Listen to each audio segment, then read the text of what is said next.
안녕하세요. 오늘은 관세법 법 적용의 원칙에 대해서 좀 보려고 합니다. 이 관세법이고요. 오늘은 법 적용의 원칙입니다. 근데 이 중에서 법 적용의 원칙, 법 적용의 원칙을 볼 텐데요. 대표적인 게 일단은 법 해석의 기준과 소급 과세의 금지 있습니다. 법 해석의 기준.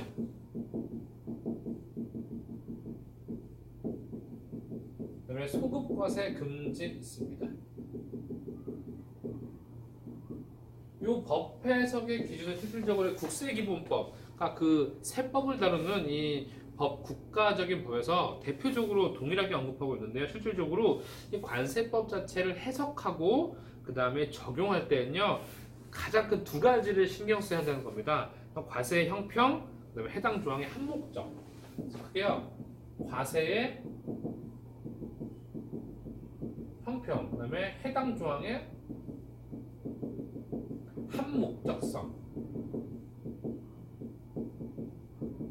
그럼 이 두 개를 고려해서 결국 어떠한 결과를 도출해내는 거냐? 그렇습니다. 납세자 재산권 침해 금지입니다. 납세자 재산권 침해 금지. 그럼 결론을 다시 내보자면요.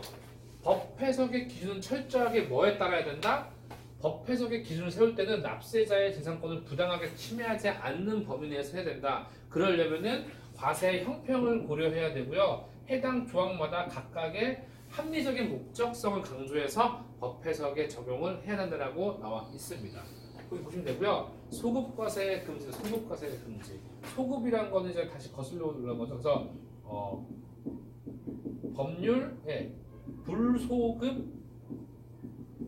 법률 불소급 원칙으로부터 나온 겁니다. 법률 불소급 원칙. 즉 소급은 거슬러 올라가서 다시 부과한다는 건데 실질적으로 뭔가 다시 부과한다는 것은 납세자 입장에서는 일부 또는 전부에 대해서 재산권을 침해 당할 수도 있다라고 하는 겁니다. 그래서 일단 먼저 그 법적인 내용을 먼저 보시면요.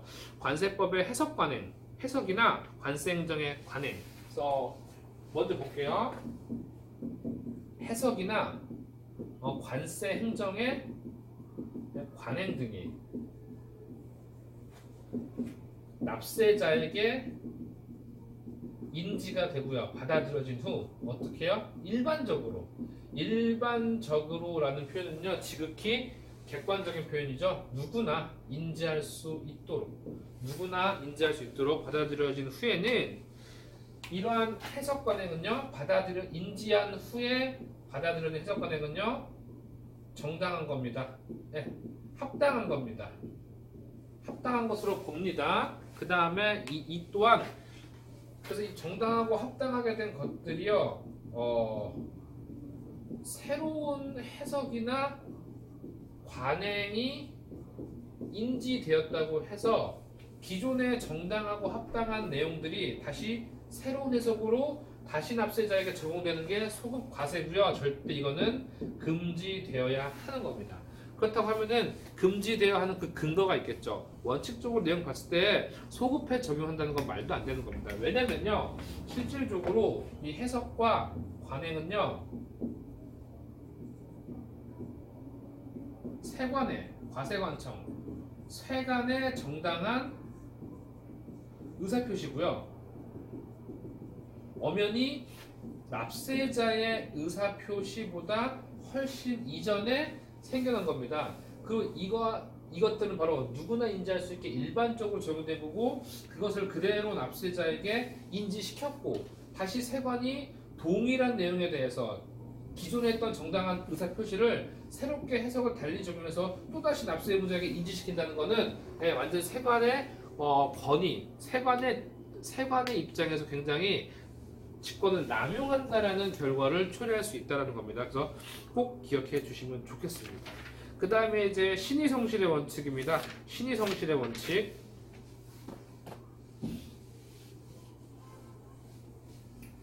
신의성실의 원칙인데요.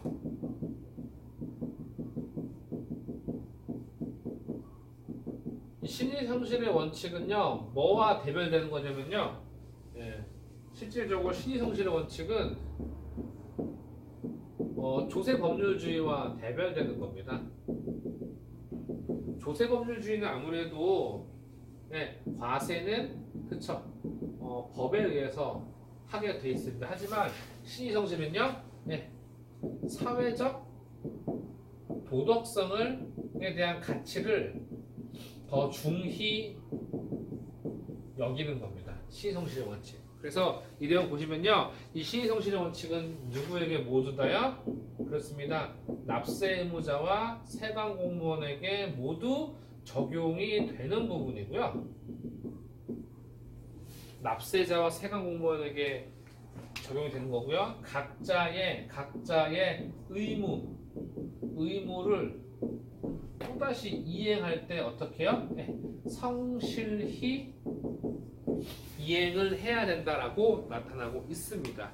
그 다음에 이제 세관 공무원의 재량의 한계. 이 세관 공무원의 재량의 한계입니다. 재량. 실질적으로 공권력을 가진 건 맞습니다. 공권력을 수행하고 있습니다.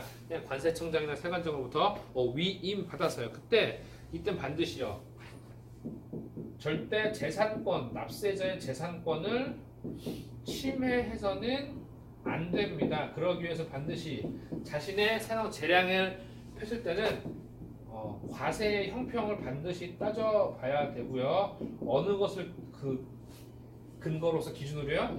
관세법의